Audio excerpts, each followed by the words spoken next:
Welcome in to Get Real with Bubba and Sarah, where we cover everything that humans go through. Family trauma, relationships, self-help advice, and Sarah's book club are just a few things that you'll get here. Enjoy the show.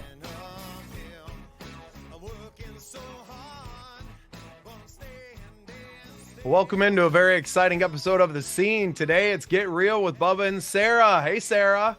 Hey, how's it going? How's everybody doing? Oh, we're all doing so well. This is a very special post-Christmas episode. I'm gonna swap us around so I can look at your face and not my own on my computer screen. I'm just chilling on my nice comfy couch with my comfy pillows and all the soft stuff after Christmas. So, yeah, how was your Christmas? It was great. It was great. A lot of family time. We stayed here in Tyndall with Danielle's family. Her brother has two and another one on the way here, like in the next 2 weeks. So, yeah, really exciting. The little girls are like 3 and 2, so they're that like awesome, perfect age, right, for Christmas. And our kids are 8, 9, and 12, so they were busy building Legos and all kinds of fun stuff. And yeah, just a lot of time with family and the way it should be. Yeah, yep, same here. Lots of presents and kids, and one of my sons couldn't be here. He's on the other side of the state, so that was sad, my 22-year-old, but we talked a lot and we even talked today.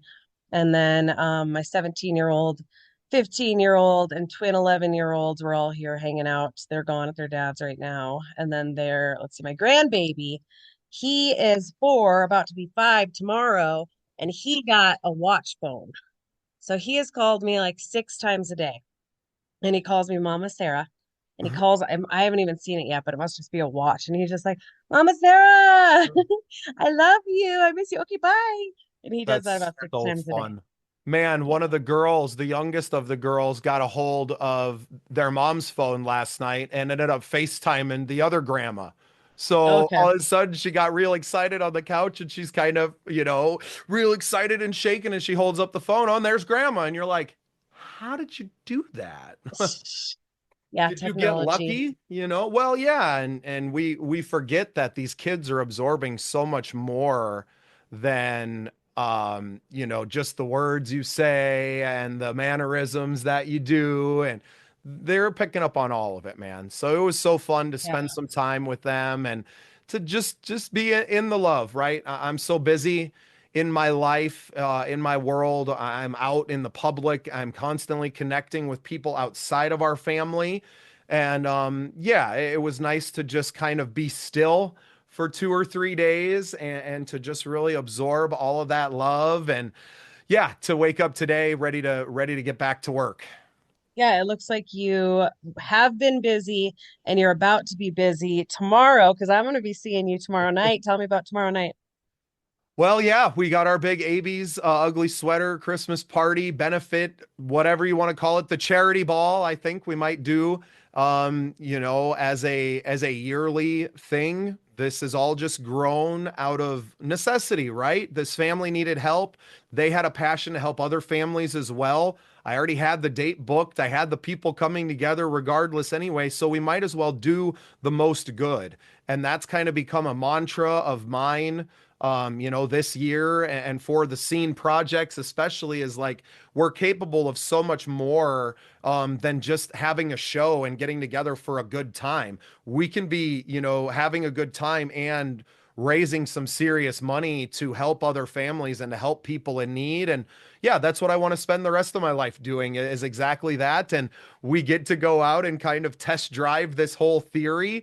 Tomorrow is crazy that it's kind of happening. I'll be on the road most of the day, but yeah, I'm really excited. And this is for type 1 diabetes, right? Yeah, and we don't have a name for the foundation yet. Helping Avery is kind of what the de facto name right now. Avery is my friend's 2-year-old. She was diagnosed with type 1 diabetes this earlier this year after, extensive testing and all the stuff they went through, and kind of hearing their story and knowing other parents that are in my circle that I'm very close with who have gone through a lot of the same things. It was really important to get behind them, but then also realizing that they also have servants' hearts inside of them. and that they wanted to help other families. It was really important to let's get this first one and kind of show what it looks like. And then from here, we can start to plan more stuff and to get a little bit more investment from the rest of the community. So, yeah, really Well, excited to just help. That's all I want to do. yeah. I'm excited. I got a hotel room up there tomorrow. I also got Live Hospitality, who I love, and Watiki and La Quinta all involved to donate to this awesome event. And I'm also going to donate a social media consultation. So I like to do those. It's two different 40-minute Zoom if you want to do Zoom with me. And then we just go over your social media and how you can, do better at that for your work or for your whatever it is you want to do. So I'm going to donate that as well.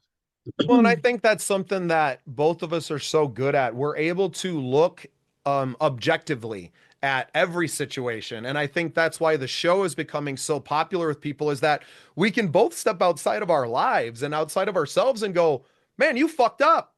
You know, and that gives people the confidence to work with us that when, we look at your business and we say, hey, this isn't quite right, or we can improve this or that, that it's not coming from a place where like we're judging you or that we're, looking down on you or trying to tell you that you did it wrong. No, It's we want just to that help.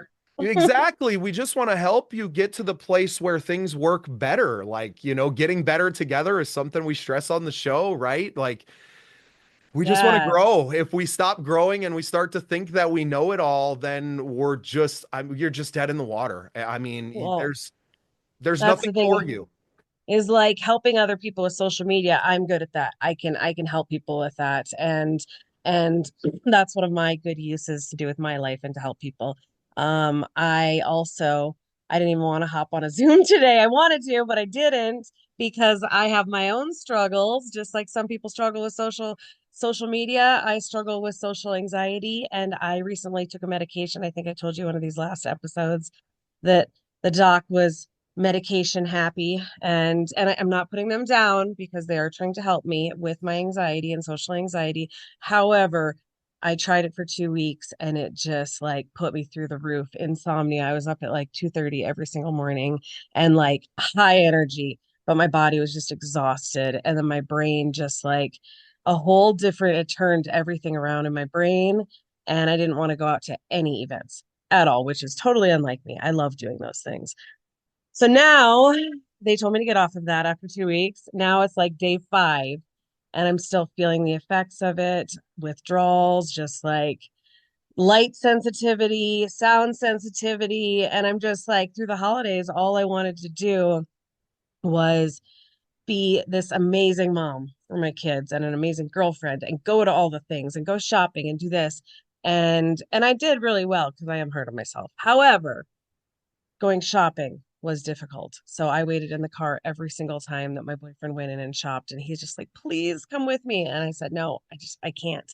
I barely could go to an event, a fun family event last night, just because it was too many people.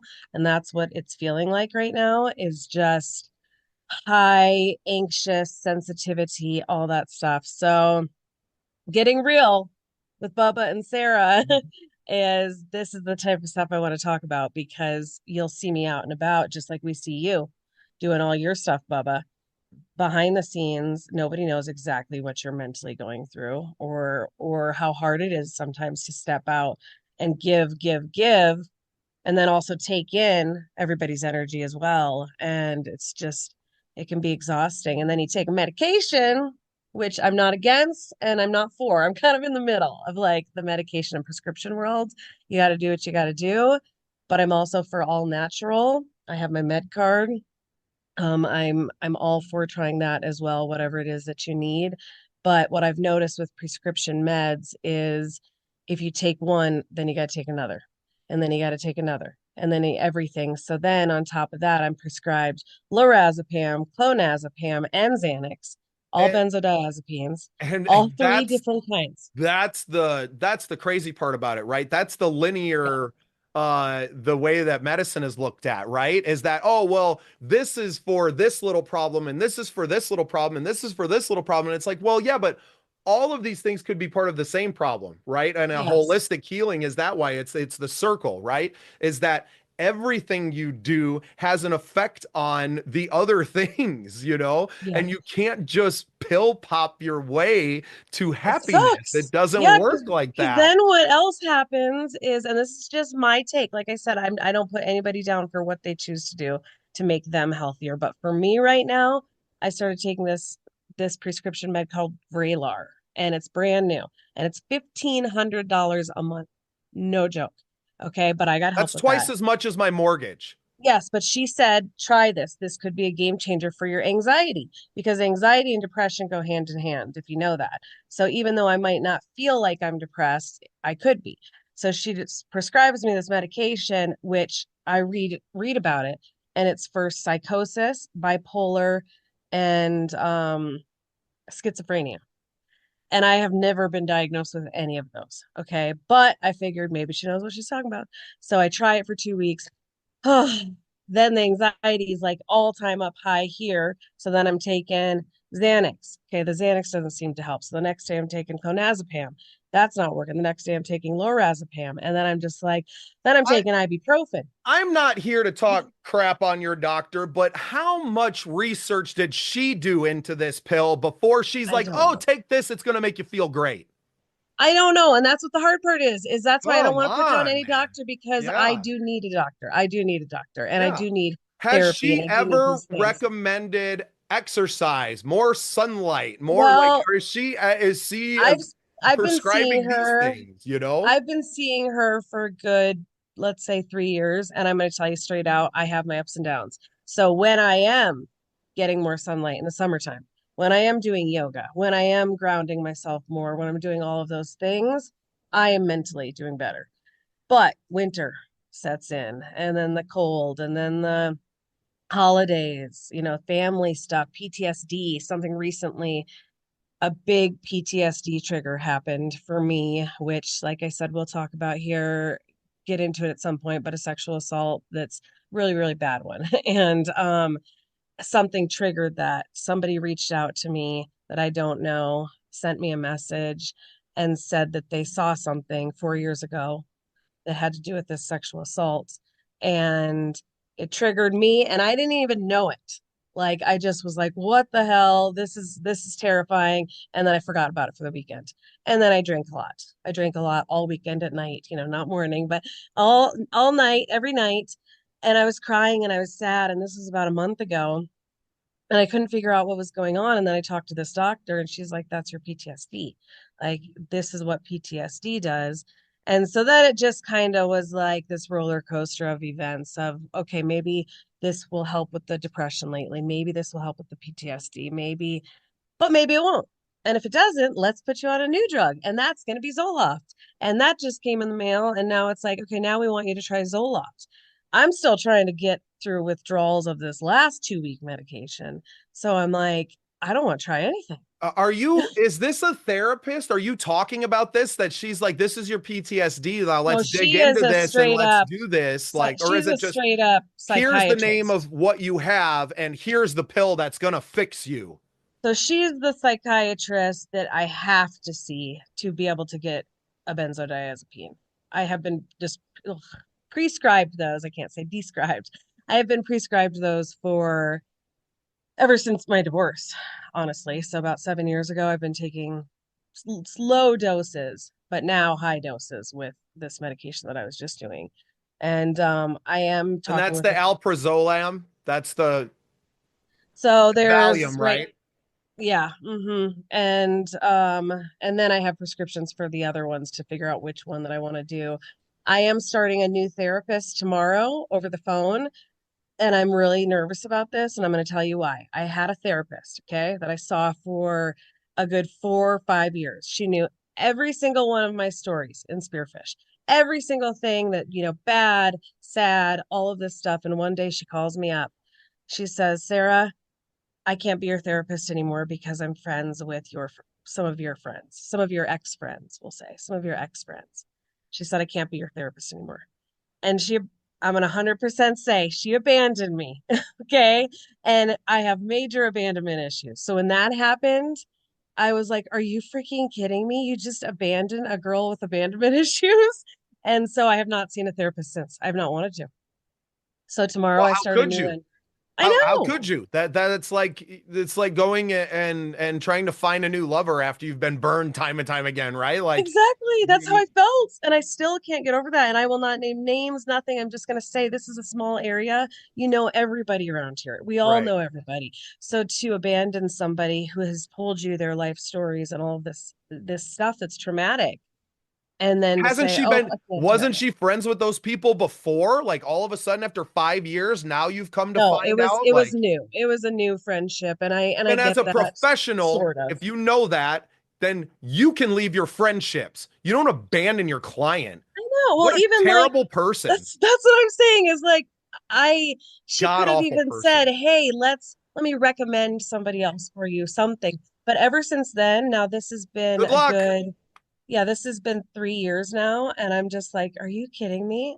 And so to And start in a which new case, the last therapist. 3 years, you've been visiting the psychiatrist, I bet, a lot So more now and I've been getting a whole visiting the list of frick. psychiatrist. Yes. And so I try to do things as natural as I possibly can. But there's times in my life where you have those triggers that set off the PTSD, OCD. My OCD behaviors have been a lot worse lately, I've noticed. The anxiety, all of that stuff. And so to get through my work, which I love to do my work. I love to be out there with all these people. I still have to function. And I can't have insomnia. I can't have, all this stuff happening. So I'm trying to get that all figured out right now, but I'll start my therapist tomorrow on the phone. I'm super, of course, nervous because who wants to get on the phone with a brand new person or even in person or a Zoom or anything and say, hi? Because the first hour that you spend that money on, I know because I've been doing this for many years, is hey, who are you? What's your name? How old are you? How many kids you got? Blah, blah. Okay, let's talk in 2 weeks from now or a month from now. And Right. then we're going to start all over again. Then the next episode is, hey, how are you? Okay, how was Christmas? How was this? Okay, let's talk about your childhood. And then it's just like, yeah, And here on Get Real, we're like, yeah, we don't really care about all that stuff so much. What are you dealing with right now? What's affecting yeah, you right now? And then if that leads back to that childhood or it leads back to that, we can get there. But there is no one size fits all for therapy. There is no one size fits all. These prescriptions, I just can't stand. I mean, as someone who abused prescription drugs and just about any kind of substance that I could most of my life, none of that ever helped me, right? yeah. Do you walk? Do you walk daily? Do you do any daily Well, exercise? I do. I hadn't been. Let's just say that. So because of my work and my hustle hard motto, I was just work, work, work, work, work, everything. So there wasn't the yoga anymore. There wasn't the exercise happening. There wasn't any the swimming. I love to swim, sauna, all this stuff. And that wasn't happening. And so now the past 2 weeks, yes, I have been exercising from home, doing my own yoga, trying to walk more, trying to get outside more, hike, just, I read. I have this Shakti mat I lay on. I do massages. I do just whatever I can right now. Everything costs money, some of it. Um, so doing as much as I can with all of that, being around I'm my very family. fortunate to have a treadmill in our house. I bought it at a garage sale. It was like 20 bucks, I think I gave the lady. Totally functional. It's not like the greatest model ever, but walking 2 miles a day, that's my me time, right? That 38 or 40 minutes that it is every time because I walk at the same speed. I do the same thing. I stare at the same point on my wall. That's my time, right? And I have to be very diligent about you have to go do this, right? It's nice to have the phone that's like, hey, you lazy piece of shit, you haven't got up today, get moving. It's so critical to what I've been doing. And I have a lot of these kind of, I guess, I don't know, things I've been doing religiously, right? Waking up, burning my sage and burning my, the things on my altar and giving those first 15 minutes in the studio to something else, right? And not that I'm asking for anything. At this point, it's just kind of a routine, but I'm almost so afraid to stop doing it because things have been going so well that it's like, well, maybe is that, and I'm too scared. And I don't want to say that I'm scared, but like, if it's been working, why mess with it, right? A Yeah. passage in a book and 15 minutes to just sit there and kind of the process of blowing on the sage to kind of roast it out and to be that fire, that breath, right? Getting on the treadmill and just kind of being in my breathing. I try not to be just on my phone and working at the same time. I always have it with me and close by so that if something strikes, I can get it out. But that 40 minutes a day is maybe the most important 40 minutes of my day, no matter what else is going on. And sometimes if I have a busy day and it means I got to wake up at 6 a.m. and just get right on the treadmill before the rest of the day gets going, it's the same. When I go to this weekend, when I'm staying at the hotel and everything, I hope they have a treadmill. Otherwise, I'm going out on the And street. they I got to do. get it in. Right. La And Quinta they did in does. Minneapolis, right? We didn't Yes. stop. Danielle and I worked out every single day that we were up there because it's those things that are keeping me sane because otherwise I get up here, right? Well, I get that's stuck up here exactly and like I'm done. I'm I'm cooked. listening to you and it's routine. And that is the thing is I think that I have to have routine as well. And I've not been doing the best at my routine for myself. So my self-care, I'm trying to do it all. I mean, you got to think I got 5 kids. I got a grandbaby. I've got my own business. I've got just I can't, new boyfriend. Well, not new, but in the last 3 years that I'm trying to, figure out life with, and 2 dogs, and just all of these things, podcasts to a show on Instagram, Black Hills Hustle that I do. So I'm trying to do all those things, but I'm forgetting the exact routine that I need to do to take care of myself. And one of them is cold plunging, the sauna, swimming. I love to swim laps, all that stuff. But if anybody knows anxious and panic disorder, if you have a panic attack at a place, you don't want to go back to that place or you don't want to go do that thing again for a while. So recently I was at the rec center that I love in Deadwood, swimming, saunaing, got in the sauna, wasn't feeling very good. My blood pressure freaking spiked and got out. Ended up the ambulance came for me. It was so embarrassing. I'm laying there for an hour. I couldn't even move. They had to pick me up, put me in the stretcher, which I should be able to walk into the car and get myself to the doctor, but instead I couldn't that day. And my blood pressure was just so high. Was this while you were Oh, taking the new medication? no, nope. So this was before also. This was around PTSD time and all that stuff happening, triggering. And so I went to the ambulance, went to the hospital, my blood pressure, they took care of that, gave me some potassium. This was the day of my launch party, my big hustle hard launch party. And I still had to make it to that night, which was hard, but I did it. And so that kind of setting it all off, now I don't want to go to the rec center because of it. I love swimming. I love, the sauna, but I'm afraid to get in the sauna because I don't want to go to the hospital. I'm afraid to go swimming because I haven't seen those people since any of that happened. And so the cold plunging today is not bad. I mean, I could go cold plunging today, but 20-degree weather in the Black Hills with ice all around the water. It's not so much fun in the creek. Well, it's not supposed to be fun. It's It's supposed to be cold. hard. It's supposed Yeah, to be hard because then it makes the rest of the BS that we deal with look easy, right? yeah. If you wake up every day and you go climb inside of barely above freezing water, nothing else in your day is going to come close to how much that sucked, So maybe right? that's what I just need to go do again is hop You in the need water you need to do because stuff that sucks more than your life does. Like, and if your life sucks, then you got to do some really sucky stuff to break that, I know. It, But I keep it's having this fear. Let me tell you this fear that I have. I have this fear that I'm going to go by myself. I'm going to get in the water and I'm going to drown. And people are going to find me in Sarah's Creek spot dead and naked. No, no, I don't know. But so in the winter, I'm a little bit scared to go by myself. So I need a cold plunging friend. And around here, not everybody wants to go cold plunging. it's Believe not me, I just have around there. kids. It's not anywhere. People don't do No, that, right? Like people like us especially that in a creek. listen to Yeah, people that listen to really successful people. That's not most people, right? Like we listen to the podcasts I'm consuming and the people that I'm associated with are very successful people. Um, Most people you're connected with are not that. They don't yeah. have And I'm routines. listening to self-help books every day, all day. And it's get out there, yoga, cold plunge, this, that. And I know those things help. It's just once you kind of get in a funk though, and you get out of the routine, it is You ever so just hard to turn get the yourself cold back. shower on? You just turn the shower on cold and use that as That one's a harder for me. I don't know why that's yeah, harder because for it's too me, a easy to get cold out. shower. Yeah, it is. It's Too like easy to shut off I the water. I Fuck would this. way It's rather hard. get in the creek, way rather get in the freezing cold freaking creek than turn on a cold shower. And I don't know what it is. I take a bath every single day. What I'll do with my bathtub, I just got out of there, is I'll do hot water, but then I do cold. And I like to make it like trinkle really cold, freezing cold, and then kind of use meditation to stare at that little trickle of water coming down and feeling it hit the hot water.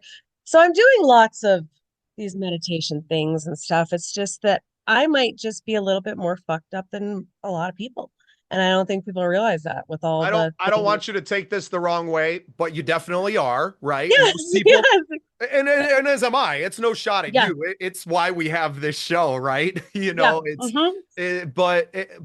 the that's the most inspiring thing, right, Sarah? Is that like Yeah. us talking about all the shit that we've been through? Most people are going to listen to it and be like, "Holy fuck, I need to quit complaining about my life. Maybe I got it pretty good. You know, Well, maybe it's not so bad." that's the thing is I went to this thing called Awakening of Love.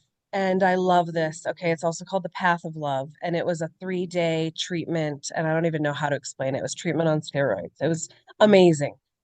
But people listened to my stories that I felt like opening up and sharing, and I listened to people's stories that they felt like opening up and sharing. And there were some people in the room, and I love these people. So if they're listening to this, um, I just want them to know that everybody's story is terrifying or traumatic to them. It doesn't matter what it is, it's what they've been through, okay? But you hear one person's story that, you're listening and they're crying and they're sad and they're like, "Oh my gosh, my childhood was boring." Maybe that's what it was. Their childhood was so boring. And then he got me and I'm bawling about this and bawling about that and people are looking at me like, "Oh my God. Oh my God." Like I had no idea. I would have never guessed any of that stuff has happened to you or you've been through any of that. And, but then I try to explain that to them. It doesn't mean my story is worse than anybody's. It's just that it's pretty traumatic Well, stuff. and it gives them perspective on their own lives, right? Like that's why I love this show. That's why I love podcasting in general. I just wrote it in the book that I'm working on, Sarah. I started writing a book over this break, and to get all of this out into the world, this is how we heal. I'm trying to teach people how to just have conversations and have community with of one friend. Literally, you just talking and sharing your experience with one friend, like we're doing now, and then to share that with the world, it's incredibly brave, right? It's incredibly hard. It's not easy to just put your whole life out there, especially when you're from or you live in a small town. I come from a place where I just don't give a fuck. I don't care. I don't see most of these people anyway. And even when I was there, they weren't paying that much attention to me in the first place. So what do I care? What do I Yeah. care? Here's my dirty laundry. If it helps you heal or it helps one person heal out there, that's better than keeping it inside of myself. Now, if we can start to teach the whole world how to do that, Sarah, the whole world is going to heal so much faster. And that's kind of the basis of the book. And I don't know if I would have gotten to that place without us starting this podcast where I could just freely share and be angry and help you when you're crying and to be calmed down by you when I'm going off the freaking rails, right? Like this is community, this is human experience, this is what it is, right? This is how you get real and this is how we get better together. Well, that's what I want. It took me a lot of time thinking about this because of the marketing influencer that I am or social media person that I am, because you have some people that say, "Oh, that could ruin you." You talk about your life and talk about, who you are really, that could ruin you. Or, I don't think that's a good idea. Or you could piss people off, after that one episode with my mother, talking about my mom. My mom was very upset by that, and she did reach out. And I explained to her, I said, "Mom, this doesn't mean that it's 100% real. It's real from me. That's what I remember. That's what I went through.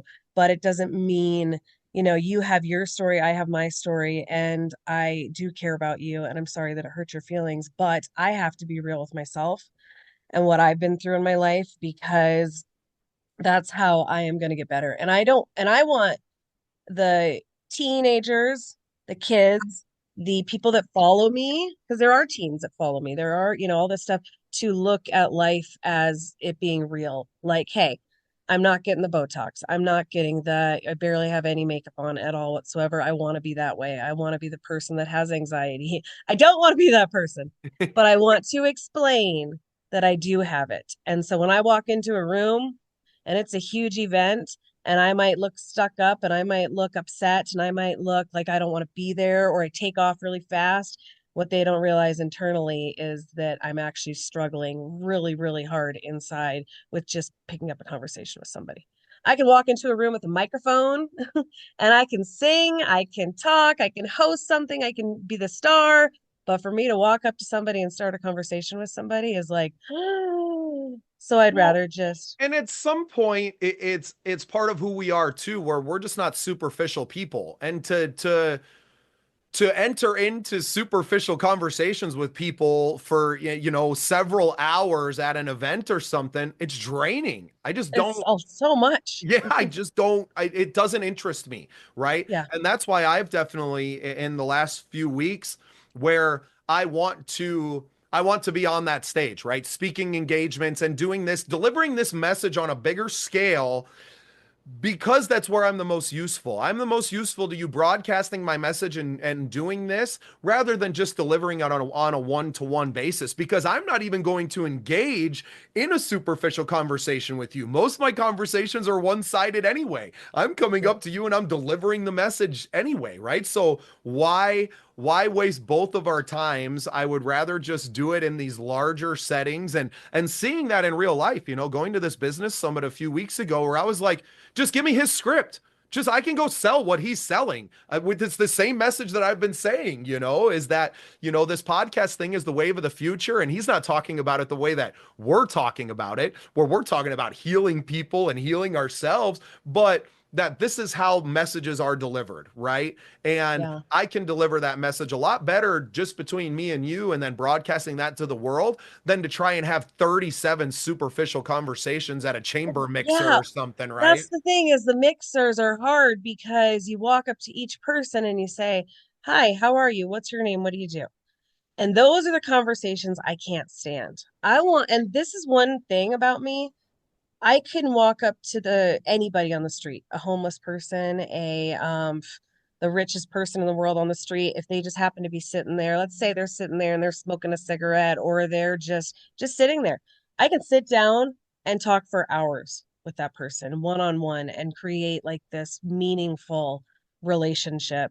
Um, but walking around from person to person in a room and saying, how are you? Who are you? Blah blah blah. That I do not like that at all. So that's why me and you, we could talk for hours and hours and hours and hours and hours and probably never shut up, just because this is the type of conversations I like to have with people. Real stuff of Deep, like, hey, how was your day? meaningful. Yeah. And for my friend, when I say, how was your day through text, and they say, actually, today was shitty, that's the stuff I want to hear rather than, oh, I'm good. Everything's good. How are you? It's the same with you today. We talked about having a podcast. Then I lied to you. And I said something came up. I sent you a text. I said something came up. It can't happen today. And you straight out said, I just hope everything's okay. And right when you said that, that was meaningful to me, because then I said, okay, should I tell him the truth and just say, hey, I'm actually struggling mentally with the way I feel right now. I don't feel good. And so I don't want to be on camera. I don't know what to say. And you're just like, let's do this because this is Get Real. We're going to get real. Let's just get real that some days I'm laying on the couch. I don't want to get up. You don't feel, you just don't feel good some days. And then other days you feel friggin' amazing. And when I'm working, I feel amazing. I will say that. That's one thing about me, is people are like, well, if you can't do this, how are you going to walk into a room with a microphone and be the center of attention? And I'm like, it's not the same. It's It's a like when different you're hat. working, yeah, when you're working, you put on your mask and I can hide behind a phone and then I'm free. Like if I can just be in charge of that and in control of that and videotape people, camera people, do this, and that, then I'm good to go. But when it turns around into something else, then it's not so easy anymore. So like for me to I went to an event the other night about this was during the medication, so about a week ago. And I did it for fun, so I was not getting paid or anything like that. And sitting at the event, the dinner was very difficult for me, very, very difficult, just sitting at a table. And because it was that one-on-one talk again with people that's just kind of, I hate to say meaningless, but it is. And the first thing I did is I looked at the person in charge and I said, "Can I start videotaping now?" Because then I knew that was going to put take me out of my head and put me right into work mode. And he said, "No, let's wait a little bit. We'll do it after a little while." And I said, "Okay." And then I went, I can, I haven't even told anybody this, okay, besides my boyfriend. But I said, "Okay, I got to go to the bathroom." And I went downstairs and I told myself, I can't be there anymore. I just can't. And so I called my boyfriend on the phone and I said, "Tell him I'm not feeling well and that we need to go." And he said, "All right." And so he came downstairs and we left. And I was so sad in the car, so freaking sad that I couldn't even just sit through a dinner. But that's the difference is like if I was working and I had instantly said, "Okay, I'm going to start taping and videotaping now," everything would have been different. It would have been a whole different story. It's Well, just and in weird, isn't some ways, the phone and whatever it is, your craft is it's it? A it's a self-defense weapon. Well, mechanism. exactly. It's a Yeah. weapon that we Mhm. yield, right? That we're able to say, well, no, no, no, I can put myself up here and I can separate myself from everyone else and I can desensitize Oh, all I have to do myself is this. from the Yes. situation. Right, And then right. I feel good. And then I'm just in charge. And I'm like, and that's why people are like, "Oh, you're obsessed with taking photos and videos," which I've done my whole life. Okay. But I think that's the thing, is it was something to hide behind so that I didn't have to deal with my own self. I'm dealing with other people. Instead, I'm interviewing you. I can interview you any day. And we talk about this on the news, me and Eric Gardner, because I'm on the news once a month with him. And sometimes I turn the tables around on him. And that's when I shine the most, is when I'm the person interviewing. And rather than when he's interviewing me, I'm like, ah. So I don't know. We have our talents, and my talents are being in control. I need to be in control of a situation. I'm good at interviewing.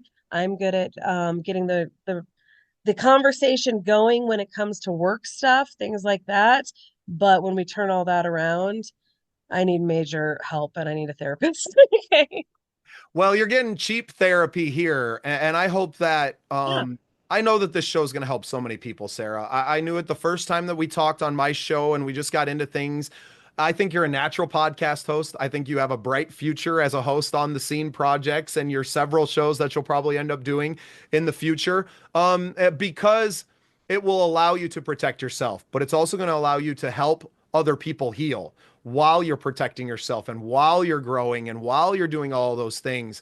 It's there's nothing wrong with being guarded either, right? Like we don't have to be that raw, um, you know, all the time, right? You don't have to be out there and let the whole world affect you like that all the time either. It's not doing you any good and it's not doing anyone else any good to just push through because you think you need to, right? Like at But guess some what? point, That's just where pushing mental health through is comes in, though. That's where the mental health comes in, is that's my negative mental health, is in my mind. I feel, and this is from childhood, that I have to impress. I have to, do the best at everything. And I see even a couple of my children feeling that way now. Probably because they've seen me try to succeed everything. And so if I'm not getting that pat on the back saying, "Oh my gosh, you did so good at this," or "I love what you're doing for the world. I love what you're doing for the community," and I'm feeling terrible and I'm feeling like I'm not doing anything and I'm not good enough. And it's something that's where the therapist needs to come in and help me, because I am doing a lot of amazing things, I'm getting up right. every single day, and Exactly. my house is gorgeous right now. I'm looking around and like everything, there's plants everywhere, the outdoors that I've brought inside, my children are healthy and happy, my grandbaby's calling me 6 times a day. I'm pulling off all this work, I'm sponsoring people, I'm donating things, I'm doing, trying to make it as many events that I can possibly do. However, it's exhausting some days. Yeah. Well, When and you're that's getting where insomnia, right. it's Well, not and good. that's got to kill you. And that's why I'm never a proponent of those prescription, or Yeah, really, I mean, really any substances. I quit drinking because it wasn't making me a very good person, right? yeah, I couldn't do it. I had to make the conscious decision like, no, you can't do this anymore, right? Like it's not helping you in any way, shape, or form. And it's actually killing you in every way, shape, and form. So, there's decisions that you have to make for yourself. And sometimes that might be taking a medication, or it might be leaving a medication behind. Maybe it's yeah. picking up something new. Maybe it's just embracing Maybe that. it's medical marijuana, I or maybe it's not. exactly. Maybe Um, it's walking, I think it exercising. starts exact, and I think it starts with embracing the I am. I am a good father. I am a good mother. I am a good husband or girlfriend. I am those things. Not I'm trying to be that. I am and living in that. So you can wake up every day and go winning. We are winning. Charlie Sheen said it best, right? You're winning every day. Look at your house. Look at your beautiful children. Like you've raised children now to fruition. They're adults. They're Well, having and their own twins babies. too. Yeah. That's where I'm like, I mean, the fact that I had twin babies, and you should have seen me then. I was 105 pounds. Okay, right now I'm 135 pounds. 105 pounds, my hair falling out because I'm breastfeeding these twin babies. And like, They're literally I sucking the life out of you. yeah, sucking the life. That's what I said. They were sucking the life out of me. That's what I said every single day. And I loved my babies and I still love them. They're 11 now. But I didn't really have a lot of help. My husband was working all the time. I was at home. I was exhausted. And so to look back at that, I forget about that. Like I made it through that. To look back that I was a smoker since I was 11 years old. That's my twins' age right now. I was a cigarette smoker in the house since I was 11 years old. Okay. And to think that I quit that 8 years ago or 9 years ago, something like that, something that I did every single day, one of the hardest things I've ever done in my life, I forget that. So I'm just like hard on myself all the time. But Right. then it's like, wait a minute, girl, you did this, you did that, You your just kids need to are, remember. You just need to yes, remember how I much got of to a retrain the badass you are brain every day. You need a list of your accomplishments on the in wall to front look of at me. every day. Yeah. You Maybe wake that's up what I and should it's get a like, tattoo of. look at all Is this like stuff. twins, tattoos all over me that say that rather than like lips and starfishes and stuff. Eh, Just like words of encouragement, because that is one thing that I have been sucking at lately. And I will straight out say is I wake up and my brain has been, what's wrong? Okay, my house, the dishes aren't done right now. My kids, I haven't spent enough time with them. I work, oh my gosh, I didn't schedule this week, something. It's just like rather than the gratitude and the gratefulness, which I try to focus on, but I haven't been good at. It's been a lot more of that negative mindset. And And my mother-in-law deals with this, right? My mother-in-law mhm, is an amazing freaking woman. She put in 19, almost 20 years at the prison as a correctional officer. She was a corporal in charge of an entire unit, right? Like she raised an wow. amazing family. She paid off her house. She paid off all of her stuff. She owns it all, right? And now that she's retired and, it's all about the family and everything, but she always tells herself that it's not good enough. She's telling herself that everything's not good enough. And I'm so sad because everybody's mad at me and everybody's this. And I'm like, I don't know externally where that's coming from because Yeah. Danielle and I don't ever talk to you and never try to make you feel that way. I don't know what your other kids are saying or doing to you to make you feel that way, but you had 15 people in your house all day. Everyone's fed, everyone's happy, everyone's having a great time except you. Well, caretakers. I mean, that's maybe the thing Right. is the caretakers, because I'm a caretaker as well.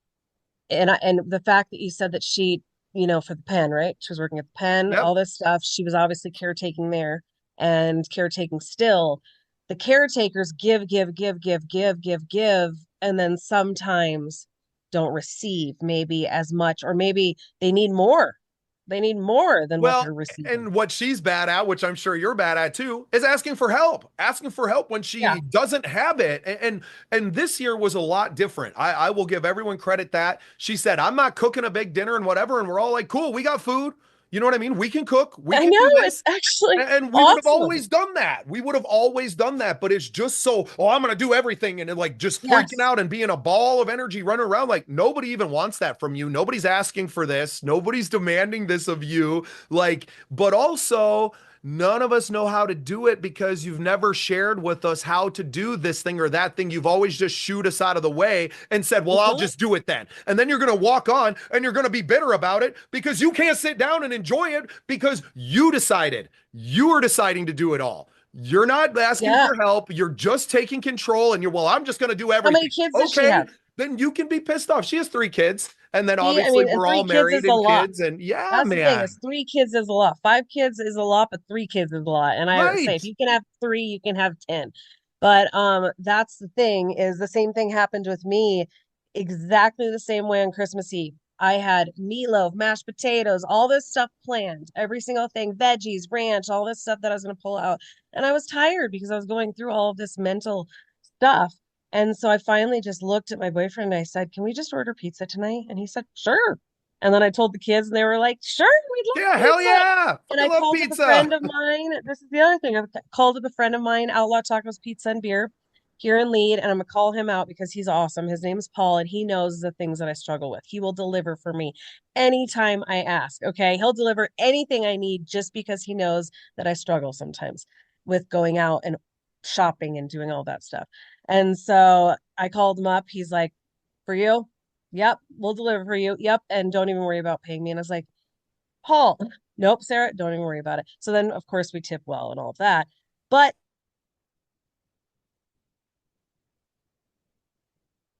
I totally get mind have to perform to be this good mother, this good person, all this stuff. And not everybody's really expecting that. But in your mind, you think they are. Right. And so maybe Right. they do want a pizza. Maybe they're okay with the house being a mess. Maybe they're okay And with mom not getting ex- out of pajamas for the day. exactly, right? Where it's like you're putting all of this pressure on yourself internally because that's the way her mom did it, right? And I didn't know her mother. Her mother had passed away before her and, Danielle and I got together, and I don't know her mom, but that was very much who her mom was, right? And it's Yeah. like, Cindy, you're not your mom. Right? Like you don't have to just pick up this cross and carry it now because your mom did.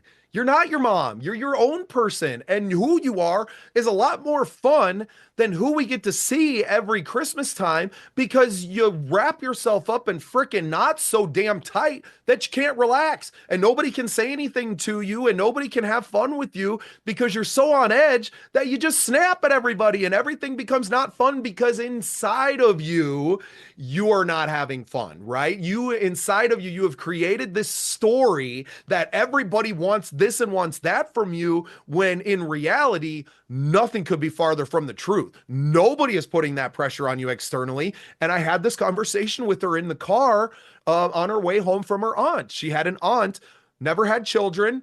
Her husband just passed away earlier this year, right? So now this aunt is putting all of everything onto her. She calls her 3 times a day, and I need this and I need this. And it's like, look, it is not your responsibility to take care of this woman, right? She decided that she wasn't going to have children. She decided it was going to be her and her husband, and that's the life that they were going to build. And now she's dealing with the repercussions of those actions. You don't all of a sudden have to be her everything when you were never her everything, ever, Yeah. ever. You have your own life. You have your own husband. You have your own children, grandchildren now that need you. And because you are allowing this woman to walk all over you because you don't want to upset her, that's fucked up. You're taking something away from all of us now because she's demanding more and more and more of you. And you don't either have the balls or whatever to stand up to her and say, hey, no, no, I'm not doing that for you. And this Christmas she kind of did. Well, that's Where good. she wanted to come over and to spend time with the family, but she just tested positive for COVID a few weeks ago. And because Cindy doesn't want, my mother-in-law doesn't want to ruffle any feathers. We have a very pregnant, sister-in-law in the house. We have other kids and other people and feelings involved that she had to tell her aunt that, I kind of prefer if you don't, but I'll bring you supper and all these things. And like, if your aunt can't understand that and she can't get out of herself and not be mad at you because of it, like that's not on you. You're protecting your own family. You're protecting all these other people. And you can't be worried about how this one person reacts internally because their feelings are their own. You can't control that. You can't control any of these people. Like, It's stop hard. thinking that you can make everyone happy. You fucking go make you You happy. can't. And by making you happy, right, you're going to make everyone else happy because you're going to radiate that joy again, right? It's nothing from the outside that is making us happy. It wasn't the food that we ate. It wasn't any of that. It was the fact that we were all together and got to enjoy some beautiful moments with each other for just, a few hours of Yeah. one day. Like, Well, it doesn't that's the deserve thing all the is pressure. you get, yeah, all there's so much pressure, there's so much crazy shit that happens, all of that. But then there's some really, really good stuff. And um, for instance, I'm just trying to think of we got an art set over here for Christmas from my boyfriend for our whole family.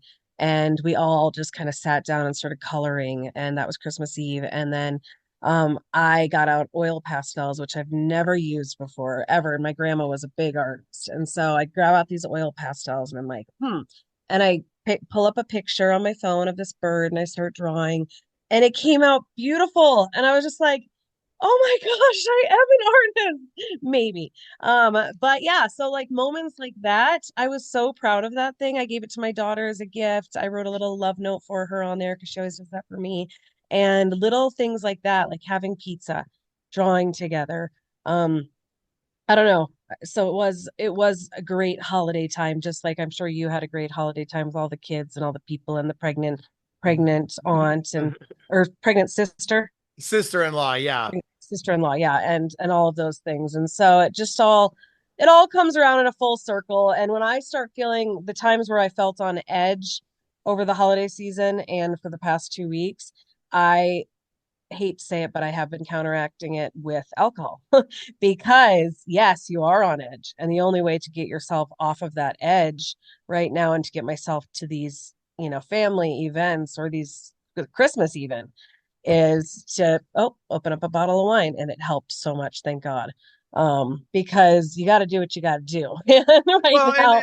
I'm not going to pretend to be some kind of saint, right? Like, I got to get Yeah. stoned before I go over there. I got to get fucking stoned to the bone before I go over there because otherwise I'm going to be that kind of raw, emotional person that Yeah. I am here before you. Like, this is me before weed and jazzed up on coffee and shit. I can't go over there like this, just spouting off whatever comes to my mind and trying to tell her, like, that doesn't work there. But I Yeah. can get stoned and just, no, man, it's all good. I love you all. My first thing to do when I go over to her house is they have like 100-pound golden lab, right?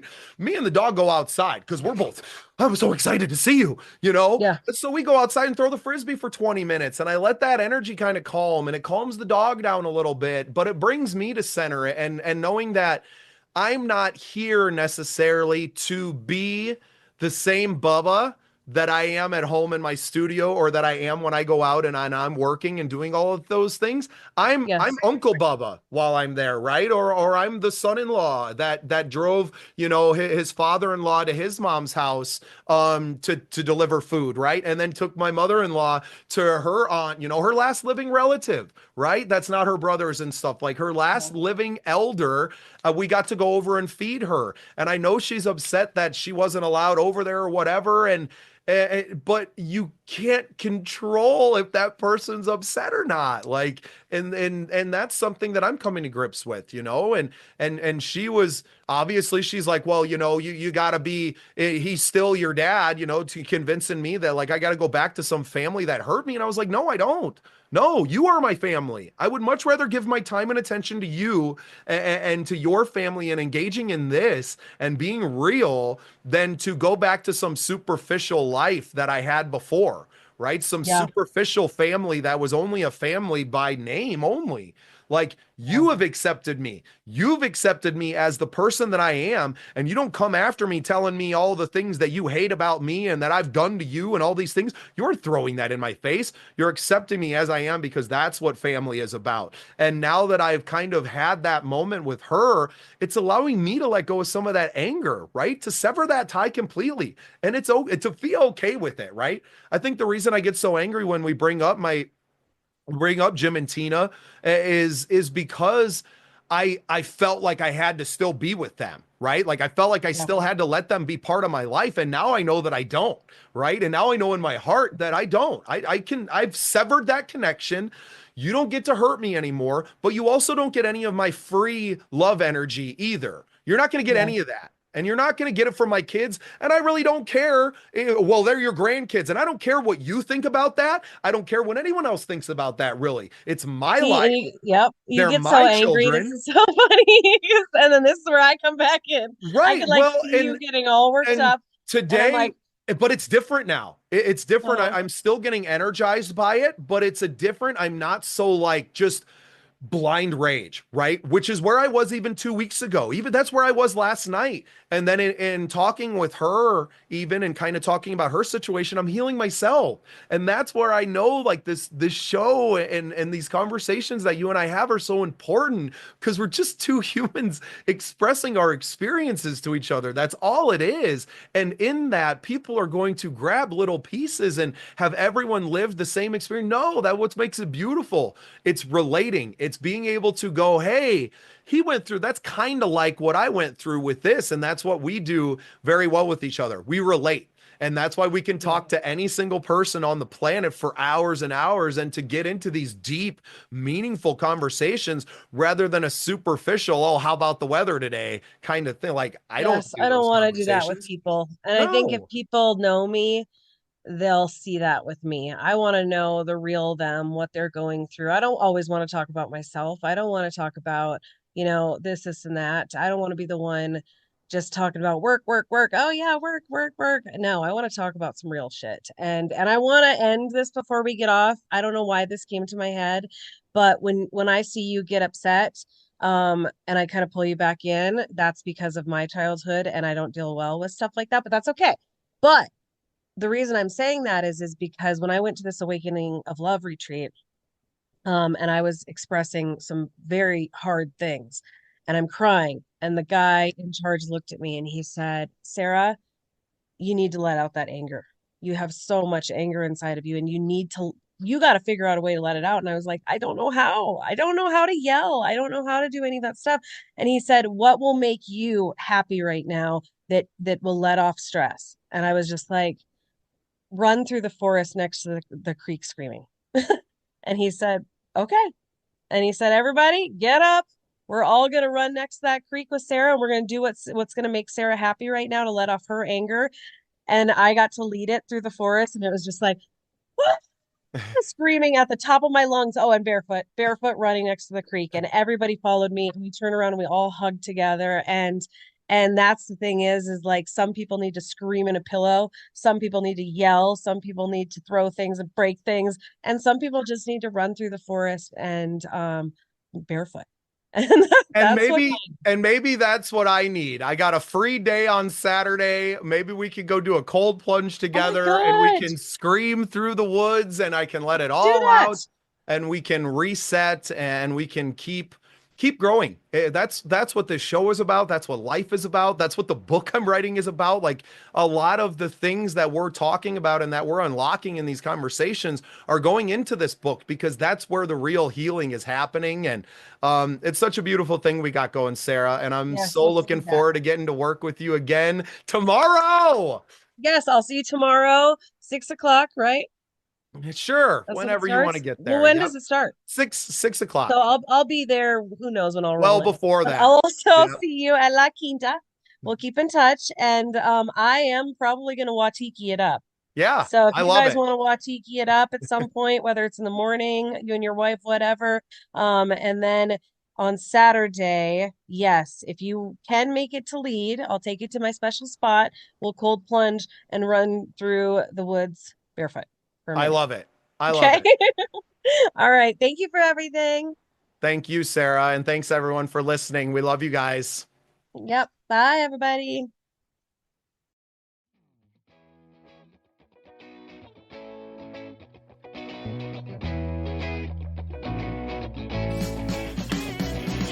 Thanks for listening.